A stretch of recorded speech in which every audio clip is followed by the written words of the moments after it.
તો રામ રામ, જય શ્રી કૃષ્ણ, જય માતાજી એન્ડ ગુડ ઇવનિંગ મિત્રો. કેમ છો બધા? આશા રાખું છું આપ બધા મજામાં હશો, સરસ મજાની તૈયારીઓ કરતા હશો. હવે ઘણી બધી કોમેન્ટ એવી આવી કે સર જીકે માટે અમને થોડીક ટિપ્સ આપો, થોડોક સિલેબસ જે છે એના વિશે માહિતી આપો. એટલે મેં કીધું ભાઈ જીકે છે 20 માર્કનું પૂછાતું હોય છે, જીકે કરંટ ને આ બધું મિક્સ થઈને, અને એમાં તો લોટ્સ ઓફ વિષય આવી શકે. પણ છતાં એનું કહેવાનું એવું હતું થોડુંક તોય હેલ્પ થાય એવું કંઈક આપો કે ભાઈ જેને અંદરથી ચોક્કસપણે પ્રશ્ન આવી શકે એવા ટોપિક્સ ખરા. એટલે મેં કીધું હા ભાઈ, હું ચલો થોડુંક અધ્યયન કરી લઉં અને તમારા માટે એક સરસ મજાનું ડેટા તૈયાર કરું કે ભાઈ આ પ્રશ્ન જે છે અથવા તો આ ટોપિક જે છે એને ટચ કરશે જ આ લોકોને, એમાંથી પ્રશ્ન તમને વારંવાર જોવા મળશે. તો એવા મેં થોડાક ટોપિક લખ્યા છે. આપને ના દેખાય તો કાંઈ નહીં, હું સરસ રીતે બોલીશ અને જેથી કરીને તમને સંભળાશે અને સમજાઈ જશે. ઓકે, એવું હોય તો નોટ ડાઉન તમે કરી શકો છો. બીજી એક વાત કરી દઉં કે ભાઈ કોઈ વિદ્યાર્થીઓ જે છે એને ખ્યાલ ન હોય તો આપણે ફ્રી ટેસ્ટનું આયોજન કરીએ છીએ. ટેલિગ્રામની અંદર આપણે વીકમાં 2 ટેસ્ટ મૂકીએ છીએ અને એની લિંક જે છે દરેક વિડીયોની નીચે હોય છે. જો તમારે ટેસ્ટ આપી હોય, જૂની પડી છે, 4-5 અપાઈ ગઈ છે, જો તમને દેવા માંગતા હોય તો ફ્રીમાં છે, અને ના સમજાય તો એનું સોલ્યુશન પણ બીજા દિવસે આપણે મૂકીએ છીએ. એટલે અચૂકથી તમે એ ટેસ્ટ ટ્રાય કરો જેથી તમને નોલેજ ઇમ્પ્રૂવ તમારું થશે. ઓકે, વાત જીકેની કરીએ છીએ તો જીકેની અંદર જો મેં તમને જે લખ્યા છે ને એમાંથી તમને પ્રશ્ન મળશે. ઓકે, પેલું જ લખ્યું છે પદ અને પદાધિકારી. બરાબર છે, સરસ મજાના જે પદ છે ભારતની અંદર, એટર્ની જનરલ કોણ છે, સુપ્રીમ કોર્ટના જજ કોણ છે, એમાંથી તમને એક પ્રશ્ન અચૂક મળશે. બરાબર છે, અથવા તો આવી શકે છે, તમારે નહીં તો બીજાની શિફ્ટમાં હશે. પછી બંધારણ અને બંધારણીય સુધારાઓ. બરાબર છે, એની અંદર વારંવાર આવતા હોય ને એવા બરાબર 42મો સુધારો છે, 74મો સુધારો છે, બરાબર છે, પછી એમ કહીએ 44મો સુધારો છે, બરાબર. પછી આપણે વાત કરીએ કે ભાઈ શિક્ષણ માટે જે RTE રાઇટ ટુ એજ્યુકેશન માટેનો જે કંઈ આપણને હક છે, કયા સુધારો છે, આ બધા જે વારંવાર પૂછાતા હોય. ચૂંટણી અને પક્ષ, તમને આ લોકો એવરી એક્ઝામમાં ભાજપ જ્યાં જીત્યું છે કેટલી સીટથી જીત્યું એ પ્રશ્ન આવશે. અને તમે યાદ રાખજો, આ મારો વિડીયો જે જોશે ને એમાંથી એક વિદ્યાર્થી એવો હશે કે એને એ પ્રશ્ન જોવા મળશે કે હમણાં લાસ્ટમાં જે લોકસભાની ચૂંટણી ગઈ એમાં ભાજપ કેટલી સીટથી જીતી અને વડાપ્રધાન મોદી છે એ બન્યા. આ પ્રશ્ન તમને અચૂક જોવા મળશે, મેં હરેક વખત જોયો છે. ઓકે, અને ચૂંટણી અને પછી પક્ષનું પૂછશે કે ભાઈ ફલાણા રાજ્યમાં કોનો પક્ષ છે, અથવા તો એકાદા પક્ષનું એવું નામ આપશે અને એનું ફૂલ ફોર્મ, જેમ કે AAIDMK, બરાબર છે, તો એનું આખું ફૂલ ફોર્મ શું થાય, આ જે પક્ષ છે એનું, આવો પ્રશ્ન જોવા મળી જાય. ખેલ અને ખેલાડી, તો ખેલ ને ખેલાડીમાંથી તમે રમતગમત લઈ શકો છો. કયા ખેલાડીને કયો પુરસ્કાર મળ્યો, કયો ખેલાડી કઈ ટીમ સાથે જોડાયેલો છે અથવા કઈ રમત સાથે જોડાયેલો, આવો પ્રશ્ન તમને જોવા મળશે. પછી પાનખર જંગલો, ઉષ્ણકટિબંધીય જંગલો, આ એનો ફેવરિટ ટોપિક છે. બરાબર છે, એમાંથી તમને પ્રશ્ન મળશે. પછી બાંધ અને પરિયોજનાઓ, જેટલી બંધ છે, ટિહરી બંધ ને, બરાબર છે, કૃષ્ણ નદી ઉપર કયો બંધ છે, આવા પ્રશ્નમાંથી તમને એક ક્વેશ્ચન્સ આવશે. અને પરિયોજનાઓ જે છે એમાંથી પણ તમને યોજનાનો પ્રશ્ન જોવા મળી શકે છે. પછી વાત કરીએ ગાંધીયુગ, એને તો કંઈ ભૂલાય નહીં. બરાબર, ગાંધી બાપુ વગર તો એમ કહેવાય કે ભાઈ પેપર બને જ નહીં કોઈ પણ હોય.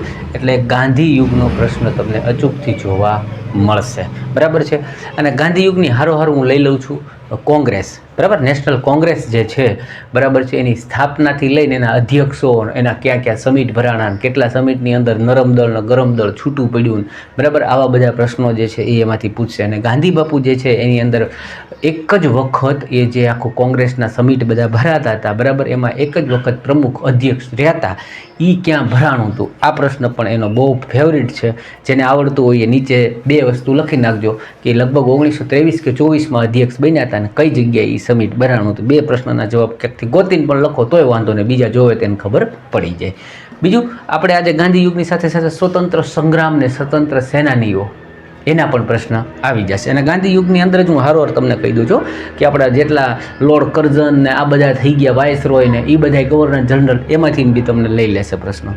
પછી ઉજવાતા દિવસ, હવે એ ઉજવાતા દિવસની અંદરથી થઈને એવો પ્રશ્ન લઈ આવશે ને કે તમે કદાચ એ દિવસનું બહુ આઈડિયા ન હોય ને એવો, બરાબર છે, જેમ કે દુર્ભાગ્યપણે જોવાતા રોગ તરીકે ઉજવાતો દિવસ, એટલે અથવા દુર્લભ રોગ દિવસ તરીકે, બરાબર છે. તો આ કોઈ સાંભળ્યું ન હોય. દુર્લભ રોગ એટલે ભાગ્ય જ જોવા મળે ને, એનો બીજો એક નામ છે, એને લાવારીસ રોગ કહે છે. બરાબર, લાવારીસ રોગ એટલે કે ભાઈ 1 કરોડ 1 જ જણાને એ રોગ થતો હોય. 1 કરોડ 1 જ જણાને રોગ થતો ને એની કોઈ દવા ન બનાવે, કારણ કે એ દવા લેવા કોણ આવે, વેચાય નહીં, એટલે કંપનીની બધી દવા એક્સપાયર થઈ જાય. બરાબર છે, ને એ જ રોગને પાછો રોયલ રોગ કહેવા માંગે કે એ રાજા રજવાડાની જેમ એકને જ જોવા મળે. બરાબર, એ 28 ફેબ્રુઆરીએ એ દિવસ ઉજવાય છે. એટલે આવા દિવસો પણ તમને પૂછી લે. બરાબર છે. પછી વાત કરીએ એવોર્ડ, જેની અંદર પદ્મશ્રી, પદ્મભૂષણ આવા બધા એવોર્ડમાંથી પ્રશ્ન આવી શકે. ધાર્મિક પ્રશ્નો એટલે કે ભાઈ ઋગ્વેદમાં કેટલા શ્લોક છે, આ ટાઈપના ક્વેશ્ચન્સ, બરાબર. સૌથી જૂનો વેદ કયો અને આ વેદ કયો, બરાબર. 18 પુરાણોમાંથી પ્રશ્ન બની શકે છે. અને ધાર્મિકની અંદર 2 ધર્મ સૌથી મોટા અને વાલા હોય એવા બૌદ્ધ ધર્મ છે અને જૈન ધર્મ, એમાંથી પ્રશ્ન આવે.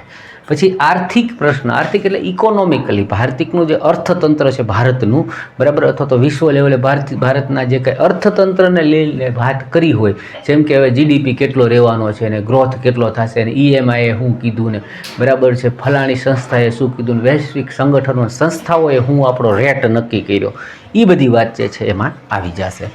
પછી વિશ્વની સંસ્થાઓ, બરાબર છે, એમાંથી એના વડામથક પૂછી લે, યુનેસ્કોનું પૂછી લે, WTOનું પૂછી લે, બરાબર. એમાં એક ઇન્ટરપોલ છે ને, એને બહુ વાલી છે, કોકને તો આવશે જ, બરાબર. ઇન્ટરપોલ એટલે ઇન્ટરનેશનલ પોલીસ, કે જે અમુક દેશોના જે સંઘર્ષો હોય એને કંઈક એવો પ્રશ્ન હોય ત્યારે ઇન્ટરનેશનલ લેવલે જે પોલીસ કામ કરતી હોય એનું વડુમથક બહુ પૂછે છે આ લોકો. કરંટ અફેર, તો કરંટ અફેર તો તમને ખ્યાલ છે કે ભાઈ રોજબરોજ બનતી ઘટનાઓ છે, બરાબર. એમાંથી મોટી ઘટનાઓને અચૂક લઈ લેજો. જેમ કે મેં હમણાં ટેલિગ્રામની અંદર 2-3 વસ્તુઓ નાખી છે, એમાંનો એક પ્રશ્ન કહું કે ભાઈ હમણાં છે ને પેલા DY ચંદ્રચૂડ, ધનંજય ચંદ્રચૂડ, આપણા સુપ્રીમ કોર્ટના જજ રિટાયર્ડ થયા, તો એણે એક પુસ્તક બહાર પાડ્યું જેમાં એણે આખો સુપ્રીમ કોર્ટના જજ તરીકે કેવું ન્યાય વિશે જોયું એનું એક એણે પુસ્તક એની જીવની તરીકે રજૂ કરી, બરાબર છે. વાય મેટર કોન્સ્ટિટ્યુટ, એવું Y the matter of constitute આવું નામ રાખી છે એ પુસ્તક. તો આવો પ્રશ્ન પૂછી લેશે કારણ કે ચર્ચામાં છે. પછી મણિપુરની અંદર હિંસા છે, અત્યારે લદ્દાખની અંદર હિંસા છે, બરાબર. પછી હમણાં આપણે ભારત એશિયા કપ જીત્યું છે ને એમાં આપણે ટ્રોફી નથી લીધી. શું કામ નથી લીધી? તો કે ભાઈ એનો જે અધ્યક્ષ હતો નકવી, એનું નામ પણ પૂછી લે. એટલે આવી રીતે ન પૂછે, પણ એમ કે ભાઈ એશિયા કપ જે આખું ફેડરેશન છે એના અધ્યક્ષનું નામ, કારણ કે એ ચર્ચામાં રહ્યો છે. આવું બી આવી શકે છે. ઓકે. બીજી વાત રહી વસ્તી ગણતરી 2011ની, બરાબર. એમાંથી તમને પ્રશ્ન આવી શકે છે. એટલે આટલા ટોપિક જે છે ને એ તમારે ટચ કરવા જોઈએ જો જીકેમાં તમારે ટ્રાય કરવી હોય તો. અને જીકેમાં 2 કે 1-3 પ્રશ્ન એવા જોવા મળશે કે જે તમને એમ થાય કે ક્યાંથી લઈ આવ્યા અથવા એની તમને નોલેજ નહીં હોય એવો પ્રશ્ન આવશે. એટલે ગભરાવાનું નહીં, એને છોડી દેવાનું. ઓકે. મને સારું લાગ્યું એટલે ઇન્ફોર્મેશન તમારા સુધી શેર કરી છે. વિડીયો શેર કરજો, બીજાને પહોંચાડો, એને પણ આઈડિયા આવે. વિડીયોને લાઈક કરજો અને નવા હોય તો સબસ્ક્રાઈબ કરીને જજો. મળીએ બીજા વિડીયોમાં, ત્યાં સુધી આવજો.